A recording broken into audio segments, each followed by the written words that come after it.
আসসালামু আলাইকুম, সবাই কেমন আছেন? জিমেইল আইডির ব্যাকআপ কোড আপনি কিভাবে ব্যবহার করবেন এই ভিডিওতে আমি দেখাবো। আমরা এমন অনেকে আছি যারা এখনো জানি না জিমেইল আইডির ব্যাকআপ কোড কিভাবে বের করতে হয়। তাই যারা না জানেন তাদের জন্য এই ভিডিওটি। চলুন আগে আমরা দেখে নেই জিমেইল আইডির ব্যাকআপ কোড কিভাবে বের করতে হয়। এর জন্য আপনি জিমেইল অ্যাপে ক্লিক করবেন, তারপর দেখুন উপরে প্রোফাইল দেওয়া আছে, এখানে ক্লিক করবেন। তারপর দেখুন ম্যানেজ ইউর গুগল অ্যাকাউন্ট, এখানে ক্লিক করবেন। তারপর দেখুন এখানে দেওয়া আছে সিকিউরিটি অ্যান্ড সাইন ইন, এখানে আপনি ক্লিক করবেন। তারপর একটু নিচে যাবেন, নিচে যাওয়ার পরে দেখুন ব্যাকআপ কোডস দেওয়া আছে। আর এই ব্যাকআপ কোডস এই অপশনটি আপনি তখনই দেখতে পাবেন যদি আপনার ফোন নাম্বারে টু স্টেপ ভেরিফিকেশন চালু থাকে। টু স্টেপ ভেরিফিকেশন কি? টু স্টেপ ভেরিফিকেশন হলো 2 ধাপ যাচাইকরণ। যদি কোনো জিমেইল আইডিতে টু স্টেপ ভেরিফিকেশন অন না থাকে তাহলে সেটা লগ করতে চাইলে প্রথমে আমরা ইমেল অ্যাড্রেসটা দেই, তারপর পাসওয়ার্ড দিলে লগ হয়ে যায়। এটি হলো প্রথম ধাপ। আর দ্বিতীয় ধাপ হলো যদি টু স্টেপ ভেরিফিকেশন চালু থাকে, প্রথমে ইমেলটা দিবার পর নেক্সট করার পর পাসওয়ার্ড দিলে তখন যে নাম্বার দিয়ে টু স্টেপ ভেরিফিকেশন অন থাকবে, দেখুন টু স্টেপ ভেরিফিকেশন ফোনস একটা নাম্বার দিয়ে অন আছে, যে নাম্বারটি দিয়ে অন থাকবে সেই নাম্বারে একটা ভেরিফিকেশন কোড যাবে। আর সেই কোডটি পাওয়ার পরে বসানোর পর আবার নেক্সটে ক্লিক করলে জিমেইল আইডিটা লগ হয়। সেটাকে বলে 2 ধাপ যাচাইকরণ, টু স্টেপ ভেরিফিকেশন। এখন আপনার জিমেইল আইডিতে যদি এক্সট্রা সিকিউরিটি রাখার জন্য টু স্টেপ ভেরিফিকেশন আপনি অন করেন তাহলে ব্যাকআপ কোড এই অপশনটি আপনি দেখতে পাবেন। দেখুন ব্যাকআপ কোডস, এখানে আপনি ক্লিক করবেন। তারপর এখানে একটু লোডিং নিবে, আপনার ফোনের প্যাটার্ন লক বা পিন লক থাকলে এখানে দিয়ে দিবেন। আমি এখানে দিয়ে দিলাম, তারপর কন্টিনিউতে ক্লিক করবেন। তখন আপনাকে ব্যাকআপ কোড বের করার সুযোগ দিবে। দেখুন এখানে প্রথম অবস্থা আপনি আসার পরে এখানে কিন্তু এইভাবে আপনি ব্যাকআপ কোড দেখতে পারবেন না, আপনাকে দেখাবে গেট ব্যাকআপ কোডস।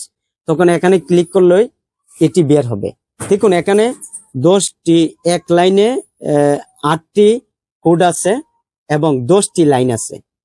ঠিক আছে, এখন আপনি 10 বার আপনি আপনার জিমেইল আইডি লগ করতে পারবেন। এখন এই কোডগুলা থাকলে কি সুবিধা, ধরুন আপনি যে ফোন নাম্বারটি দিয়ে টু স্টেপ ভেরিফিকেশন অন করেছেন, এখন কোনো কারণে আপনার কাছে টু স্টেপ ভেরিফিকেশন ফোন নাম্বারটি আপনার ফোনে নেই, বা আপনি কোনো কোথায় গেলেন সেই ফোন নাম্বারটি আপনার বাড়িতে আছে, এখন সেই ক্ষেত্রে আপনার ফোনে নেই, তখন এই ব্যাকআপ কোড দিয়ে আপনি 10 বার লগ করতে পারবেন।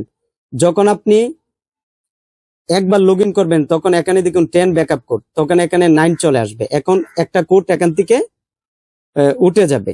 10 বার লগ করার পর 9 বারের মাথায় আপনি আবার এখান থেকে ব্যাকআপ কোড বের করতে পারবেন। দেখুন এখানে রিলোড আইকন দেওয়া আছে, এখানে ক্লিক করলে এই কোডগুলা পরিবর্তন হবে। যখন সবগুলা ব্যবহার করে ফেলবেন রিলোড আইকনে ক্লিক করলেই নতুন কোড বের হবে, তখন আপনি আবার স্ক্রিনশট বা কোনো কিছুতে আপনি লিখে রাখবেন। এখন ব্যাকআপ কোড দিয়ে আপনি কিভাবে লগ করবেন আমি সেটা দেখাচ্ছি।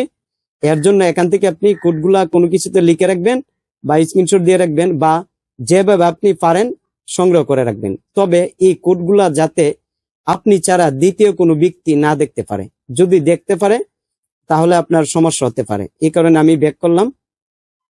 ব্যাক করার পরে এখন আমি আপনাদেরকে দেখানোর জন্য আমি আমার ইমেল অ্যাকাউন্টটি রিমুভ করে দিচ্ছি। আমি সেটিংস অ্যাপে ক্লিক করব, তারপর একটু নিচে যাব, অ্যাকাউন্ট এন্ড ব্যাকআপ, এখানে ক্লিক করব, ম্যানেজ অ্যাকাউন্টস, এখানে ক্লিক করব। দেখুন এখানে জিমেইল আইডি দেওয়া আছে, সেটা আমি রিমুভ করে দিচ্ছি। রিমুভ অ্যাকাউন্ট, আবার রিমুভ অ্যাকাউন্ট, ওকেতে ক্লিক করব। তারপরে পিন দিয়ে দিব বা প্যাটার্ন লক থাকলে আপনি দিয়ে দিবেন। দেখুন আমার জিমেইল আইডি কিন্তু রিমুভ হয়ে গেছে। এখন আমি কি করব, গুগল প্লে স্টোরে আবার ক্লিক করব, করার পরে সাইন ইন, এখানে ক্লিক করব। এখানে ক্লিক করার পরে এখানে একটু লোডিং নিবে, এর জন্য আপনার একটু ওয়েট করতে হবে। করার পরে এখানে আমি আমার ইমেলটা দিয়ে দিচ্ছি। ব্যাকআপ কোড দিয়ে কিভাবে লগ করতে হয় আর লগ করতে চাইলে এখানে আপনার ইমেলটা আপনি দিয়ে দিবেন। আমি এখানে দিয়ে দিচ্ছি। বন্ধুরা এখানে আমি আমার ইমেল দিয়ে দিলাম। তারপরে কি করব, নেক্সট এখানে ক্লিক করব। আপনি এখানে ক্লিক করবেন, তারপর এখানে আপনার একটু ওয়েট করতে হবে। তারপর কি করতে হবে, এখানে আপনার ইমেল অ্যাড্রেসের পাসওয়ার্ডটি দিয়ে দিতে হবে, আপনার ইমেল আইডির পাসওয়ার্ড দিয়ে দিতে হবে। আমি এখানে দিয়ে দিচ্ছি। এখানে আপনার জিমেইল আইডির পাসওয়ার্ড দিয়ে দিবার পর নিচে দেখুন নেক্সট দেওয়া আছে, এখানে আপনি ক্লিক করবেন। তারপর এখানে একটু লোডিং নিতে পারে, এর জন্য একটু ওয়েট করবেন। দেখুন এখানে আসার পর আপনি কিভাবে কোড নিতে পারেন, এখানে দুইটা উপায় আপনাকে দেখাবে। এক দেখুন গেট এ ভেরিফিকেশন কোড এট, যে নাম্বারটি দিয়ে টুইস্ট ভেরিফিকেশন অন করেছিলেন সেটা এখানে দেখাবে। আর নিচে দেখুন দেওয়া আছে enter one of your 8 digit backup codes, backup code দিয়ে আপনি লগ ইন করতে পারবেন। এখন যদি আপনার কাছে এই টুইস্ট ভেরিফিকেশন ফোন নাম্বারটি আপনার ফোন না থাকে, তাহলে সেই ক্ষেত্রে আপনি কি করবেন, enter one of your 8 digit backup codes, এখানে আপনি ক্লিক করবেন। এখন আমি আমার ব্যাকআপ কোডগুলা গ্যালারিতে স্ক্রিনশট করে রেখেছিলাম।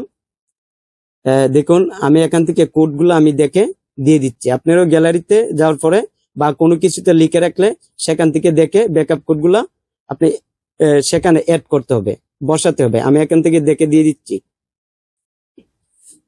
বন্ধুরা 8 ডিজিট ব্যাকআপ কোড এখানে আমি দিয়ে দিলাম। এখানে আপনিও দিয়ে দিবার পর নিচে দেখুন নেক্সট দেওয়া আছে, এখানে আপনি ক্লিক করবেন। তারপর এখানে আপনি একটু ওয়েট করবেন, তারপর আই এগ্রি এখানে ক্লিক করবেন। করার পরে আপনার জিমেইল অ্যাকাউন্টটি লগ ইন হয়ে যাবে। আমি একটু অপেক্ষা করে নিচ্ছি। দেখুন আমার জিমেইল আইডি কিন্তু এখানে চাইলে আপনি ব্যাকআপ করতে পারেন, ডোন্ট টার্ন অন আমি করে দিচ্ছি। তারপর দেখুন এখানে ফোন নাম্বারটি আবার দেখাবে, আপনি চাইলে সেটা সেভ করতে পারেন, আর না চাইলে ক্যান্সেলও করতে পারেন। আমি সেভ করে দিচ্ছি। তারপর এখানে চাইলে ব্যাকআপ ডিভাইস ডাটা, চাইলে সেটা যদি চান যে আপনার ফটো ভিডিও বিভিন্ন তথ্য ব্যাকআপ হোক সেটা অন রাখবেন, আর না চাইলে অফ রাখবেন। আমি চাই না। তারপর অ্যাকসেপ্ট এখানে ক্লিক করব। তারপর দেখুন গেট স্টার্ট স্কিপ করে দিব, আবার কন্টিনিউ স্কিপ। দেখুন আমার জিমেইল আইডি কিন্তু লগ ইন করতে পেরেছি ব্যাকআপ কোড দিয়ে। তাই এই ভিডিওটি কেমন লেগেছে কমেন্ট করে জানাবেন, আর এই চ্যানেলের নতুন দর্শক হয়ে থাকলে চ্যানেলটি সাবস্ক্রাইব করবেন, ভিডিওতে একটি লাইক দিবেন।